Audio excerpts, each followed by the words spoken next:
Hey guys, Chuck's back. Just repairing that wall I stuffed up the other day that I used for to change the position of my toilet valve, which is up there now. I've used this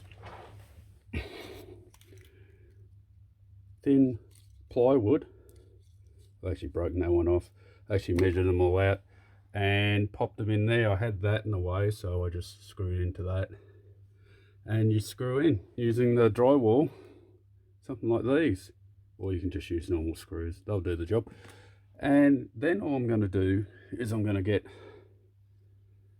my handy ex-military and I'm going to go along the sides cleaning up all the little bits and pieces, and I'll do the same to the actual board that I've got under here. That'll fit back in, so you got and that'll go back in. I should be able to plaster it and it's finished.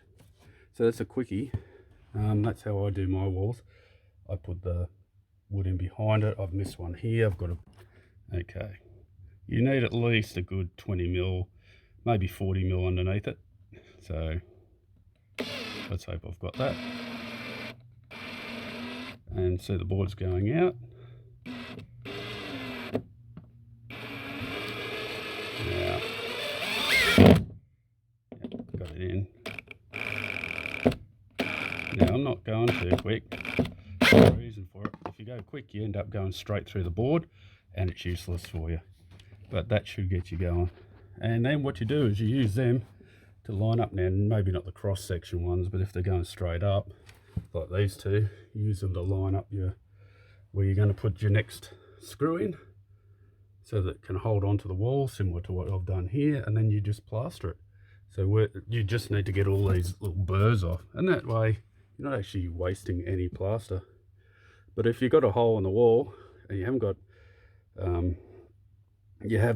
it's just a hole, then cut it square, measure up a piece of this type of board, put some boards in behind it and screw it up. So I've got it cut here on an angle, so I'm trying to get an angle cut. So try not to stuff up the camera. I wish I had some more gear when I'm doing this. That's not going to be very good, but I'll be able to maybe see. It hasn't really stuffed it, so I just keep going along. You get the angle, you can fill it with plaster and it's less noticeable and less painting to do. Well, you got to paint the whole thing anyway, but less work. So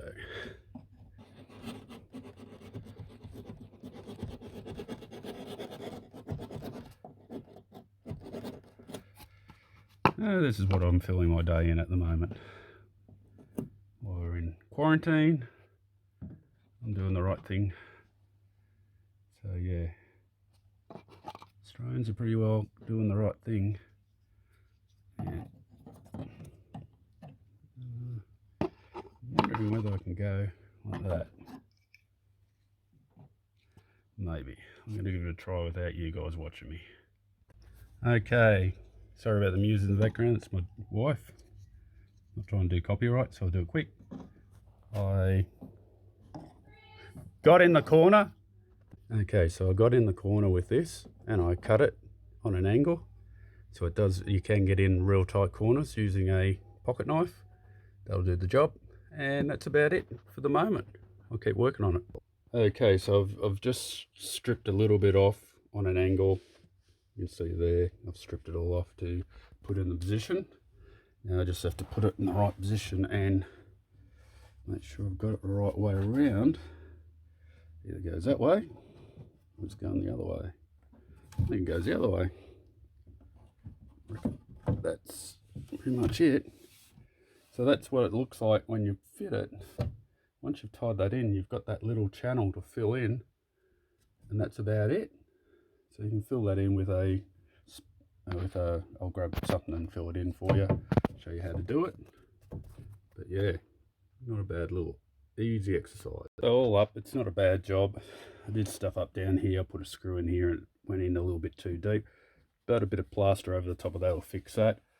Around the corners here, a little bit of plaster will fill into these gaps, into these V gaps, and hide all your mistakes, and just a little bit of plaster over the top of these, and pretty much right. I've only got the bottom one to do.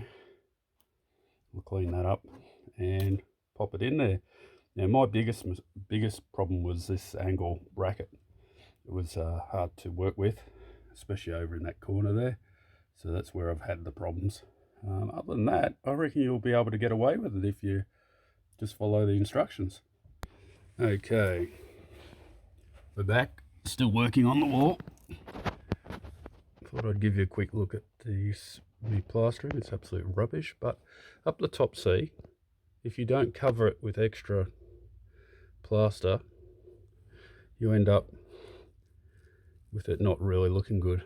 So you've got to just lightly put a bit of plaster over the top. If you're really good, you won't need that much, but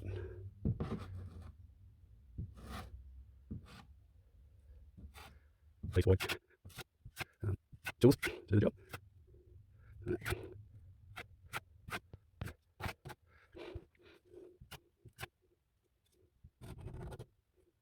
That's it, nicely, right there. I don't much to sand any of that off. Fill in the holes enough to screws quite easily. Just remember where you put this stuff. You never know one day you might want a PowerPoint on your wall. Of course, you have to be qualified to do that. That's what I say. I had a phone call the other day from a electric mower mob, and I was talking about 60 batteries with them, and they turned around and said, "Oh, you're a electrician, you qualified to do this?" Well, no, mate, I've worked for the defence department for 30 odd years, and I used to do all kinds of work, and with a lot more voltage than an electrician work with. And batteries aren't really classified as an job. So this guy was really annoying in that to me. Pulling the, I know what I'm talking about, bullshit.